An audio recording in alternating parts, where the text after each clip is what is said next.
Crendo que todos se encontraram, eu vou estar fazendo a leitura, que diz assim: Então o Senhor disse: Você tem compaixão de uma planta, embora não tenha feito coisa alguma para que ela crescesse. Ela depressa apareceu e depressa murchou. Nínive, porém, tem mais de 120 mil pessoas que não sabem decidir entre o certo e o errado, sem falar de muitos animais. Acaso não devo ter compaixão dessa grande cidade?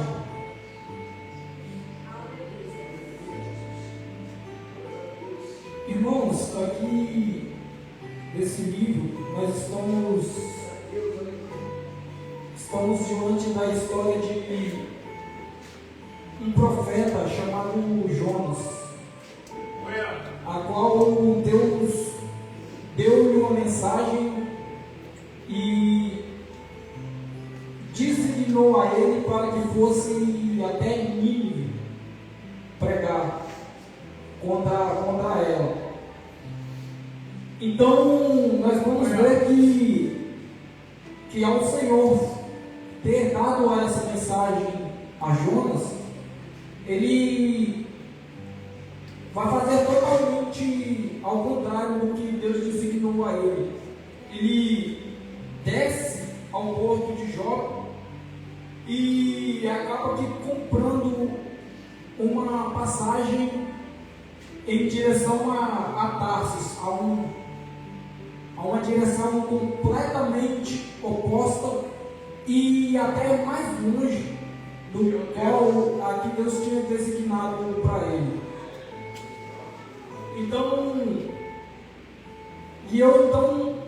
Enquanto Deus me deu essa mensagem, eu refletia, lia e refletia o porquê, por qual motivo que Jonas, em vez de ir para Nínive pregar, ele resolveu fugir.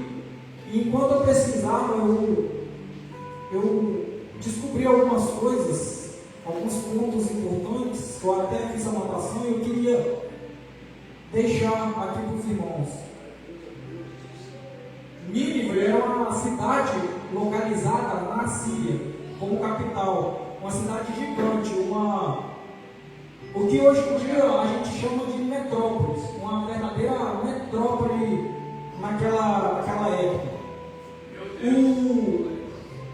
O povo ninivita era um povo completamente idólatra, que assim tinha muitos deuses, mas como o Deus principal eles tinham a deusa Estar, a deusa da fertilidade e da guerra. Os ninivitas eram povos cruéis, povos bárbaros e extremamente violentos. Eles costumavam executar suas vítimas, amontoavam os seus corpos destroçados para todos verem. Eles também costumavam empilhar os crânios, as cabeças dos seus inimigos como troféu e arrancavam a pele dos seus inimigos e penduravam nos muros das cidades para todos que passassem poder ver e ver aquilo como um sinal de aviso, né, de o quão violento eles eram. Nínive, naquela época, era considerada digamos assim, uma verdadeira máquina de guerra. E ela costumava a deixar um rastro de completa destruição por onde passava, não poupando ninguém. Então, Nínive, naquela época também, vivia os seus tempos de glória, quando quando Deus designa a Jonas a ir até lá. Só que naquela época também, o povo ao qual Jonas pertencia era muito perseguido pelos ninivitas, né? Então, Jonas, quando Deus designa a Jonas a ir pregar para aquele povo, Jonas no momento ele deve ter pensado: rapaz, se Deus mandou eu ir pregar para aquele povo extremamente violento, idólatra, que deixa um rastro de destruição por onde eu passo, e que ainda por cima representa ameaça ao meu povo, e se eu chegar lá e conhecendo Deus o quanto Ele é bondoso e misericordioso, pode ser que, se o povo arrependendo, Deus se se arrependendo, se convertendo dos maus caminhos, Deus perdoará eles. Então, eu conjecturando tudo isso de Jonas deve ter pensado: então eu vou fugir, eu não vou, eu não quero fazer, eu vou ao contrário, eu vou fugir. Então, nós percebemos que a partir do momento em que Jonas foge daquilo qual Deus designou para ele, daquilo qual Deus ordenou para ele, nós vamos ver que vai começar uma série de caídas na vida de Jonas.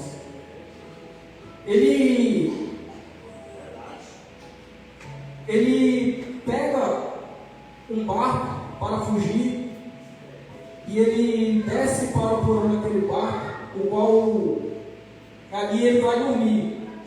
Então o Senhor, vendo tudo aquilo, o Senhor manda uma tempestade sobre aquele mar. Tempestade e ondas fortes, o qual iam de encontro com aquele barco, que só faltava partir o barco ao meio. Então a tripulação daquele barco fica totalmente atordoada, totalmente amedrontada com tudo aquilo que estava acontecendo. Então eles decidiram tirar sorte aos deuses para ver quem ali estava errado, quem ali não estava conforme o que os deuses deles queriam. E então eles chegam, nesse momento que eles estão tirando a sorte deles, eles chegam à conclusão que é Jonas que estava errado ali mediante a eles ali, né? Então eles perguntam a Jonas: quem é você? Qual é a sua profissão? De onde vem? Qual a sua nacionalidade? Então Jonas responde: sou hebreu e adoro o Senhor, o Deus do céu, que fez o mar e a terra. Então os marinheiros ali, eles ficam apavorados quando ouvem essas coisas. E ouve Jonas falando a eles que estavam fugindo daquilo qual o Senhor tinha estabelecido para ele fazer, aquilo que o Senhor tinha ordenado para ele. Então enquanto Jonas estava ali naquele barco, ele continuou naquele barco, nós vamos ver que a tempestade piora ainda mais. E então eles perguntam: o que devemos fazer com você para que a tempestade se acalme? Jonas respondeu: jogue-me ao mar, e ele voltará a ficar calmo. E esta terrível tempestade é minha culpa. Então, depois disso tudo, os marinheiros pegam Jonas e lançam ele no mar. E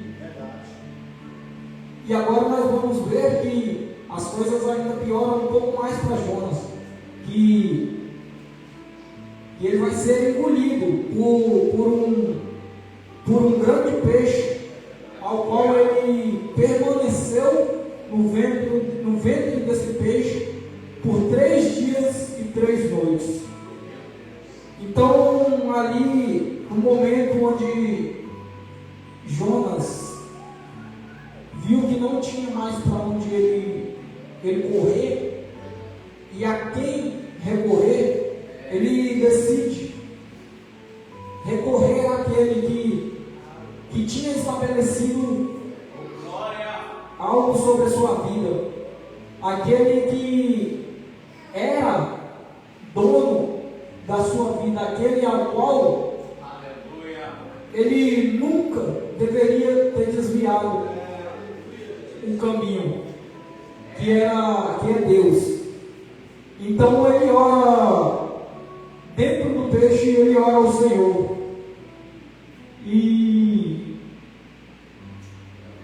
a oração dele é o seguinte, diz assim: em minha angústia clamei ao Senhor, e ele me respondeu. Gritei na terra dos mortos, e tu me ouviste. Nas profundezas do oceano me lançaste, e afundei até o coração do mar. As águas me envolveram, fui encoberto por tuas tempestuosas ondas.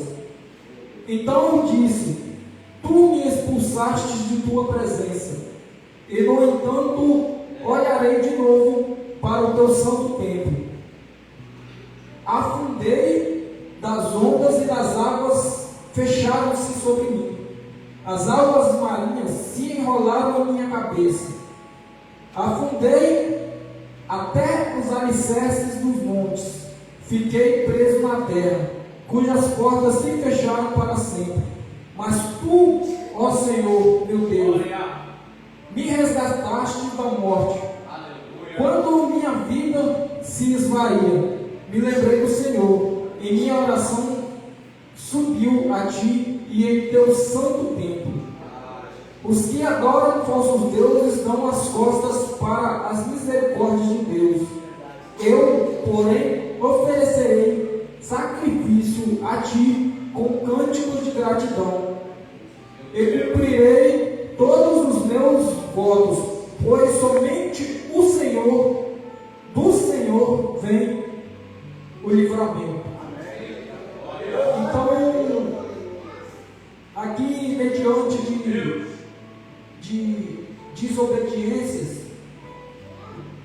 desobediências ao qual Deus tinha estabelecido sobre a vida de Jonas, e ele escolheu não obedecer, nós vemos que ele foi acometido de várias situações desagradáveis, ao qual, se ele tivesse obedecido, talvez ele não teria passado por isso. E às vezes, quase sempre, em nossas vidas, nós somos igual a Jonas. Deus nos estabelece algo, e a gente insiste em fugir disso. Deus nos estabelece algumas metas para que possamos cumprir, e por ignorância nossa, nós acabamos que fugindo disso. E quando vem uma enfermidade, uma prova, vendo situações desagradáveis ao qual não queríamos passar, a primeira coisa que a gente faz é questionar a Deus o porquê que eu estou passando por isso. Por que essa situação está acontecendo comigo? Aí lá de cima responde. Porque quando eu mandei, eu destinei a você a fazer algo, você, em vez de fazer, você fugiu. Quando eu mandei você falar, você, em vez de falar, você se acovardou. Porque quando eu mandei você ir por esse caminho, você quis ir por outro. Aí, agora você vem questionar o porquê de tudo isso. Meu Deus, aleluia.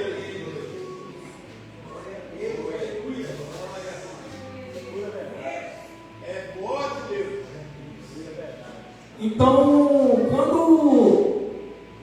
Deus destinar algo sobre as nossas vidas, nos dar certas direções, mesmo que por um breve momento vai ser dolorosas sobre nossas vidas, que venhamos cumprir, irmãos, que venhamos fazer, mesmo que vai doer um pouco naquele momento, mas lá na frente a gente vai entender o porquê. Lá na frente a gente vai entender a vontade de Deus. E então Jonas, depois de que o Senhor ordenou ao peixe para que vomitasse, lançasse do seu ventre Jonas na praia, o Senhor vem a Jonas mais uma vez, falando com Jonas, para que ele fosse à cidade de Nínive pregar contra ela. E dessa vez Jonas entendeu o que Deus queria fazer e resolveu obedecer. Então ele vai em direção àquela cidade de Nínive.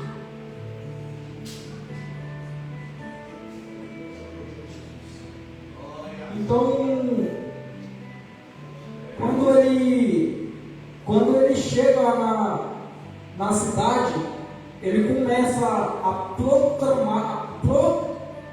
proclamar a cidade, dizendo: daqui a 40 dias Nínive será destruída.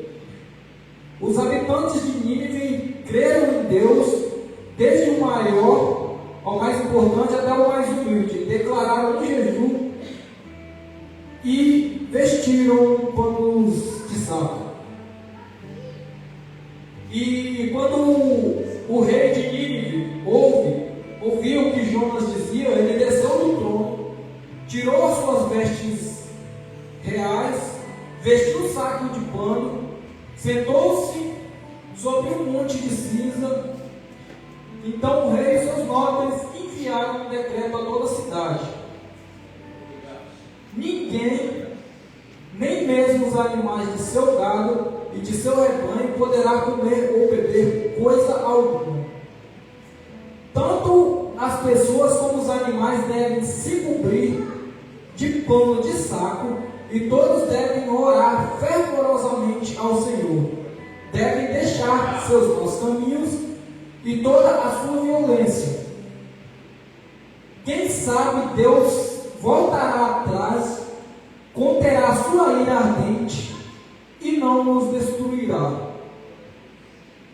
E quando Deus viu o que fizeram, que os ninivitas deixaram os seus maus caminhos, seus pecados, sua idolatria, a sua perversidade, ele volta atrás e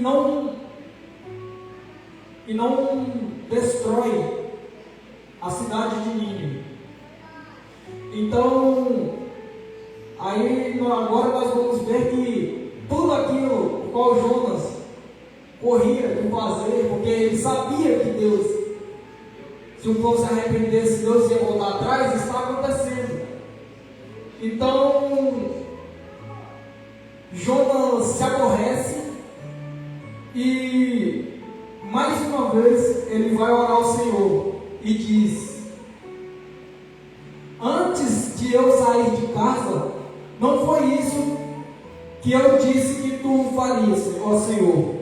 Por esse motivo fugi para Tarsis. Sabia que és Deus misericordioso e compassivo, lento para se irar e cheio de amor. Estás pronto a voltar atrás e não trazer calamidade. Agora tira a minha vida, Senhor. Para mim é melhor morrer do que viver desse modo. Então, nesse momento de ira, ao qual Deus levanta, ao qual Jonas se levanta orando para Deus nesse momento de ira, Deus responde a